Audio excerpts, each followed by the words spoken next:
So, random generator formula. So, random numbers generator formula. So, nakakita tayo na ito.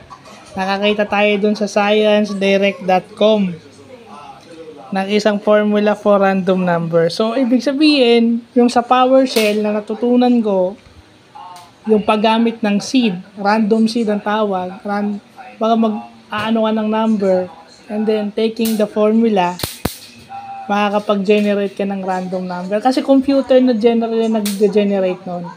But, if you wanna know how the computer does that, may formula. So, ito kinuha na natin.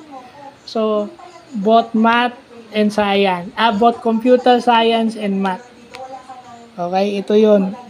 So, napakaswerte ko dahil ang tsatsaga ng mga teacher kung turuan ako. Nagpapasalamat ako sa kanila. Lalo na nung college, no? Sila yung malaking dahilan bakit nag-aaral ako ngayon, binabalikan ko. Parang pagbibigay pugay na rin sa kanila kasi baka dahil hindi na nga ako nagtatrabaho, baka pumurol ako at lalo ako mabobo. So, ito yung mga bagay na natututunan natin. No? Ito yung formula niya. Seed times constant B times plus constant yung A, then divided by constant C. So, given yung alpha, beta, yung numbers na A, B, C, and then given yung seed. So, gaganon, i-arrange mo lang siya para makuha mo yung number.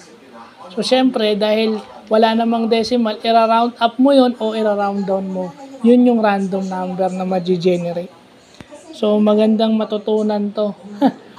I just wish na nakakahawak pa rin ako ng Windows PowerShell and definitely Visual Basic.net or Visual Basic or kahit na anong programming languages na alam ko. Madali na ma-recall yun. But definitely yung math behind, yung formula behind the thing, magandang malaman. So, yun lang po.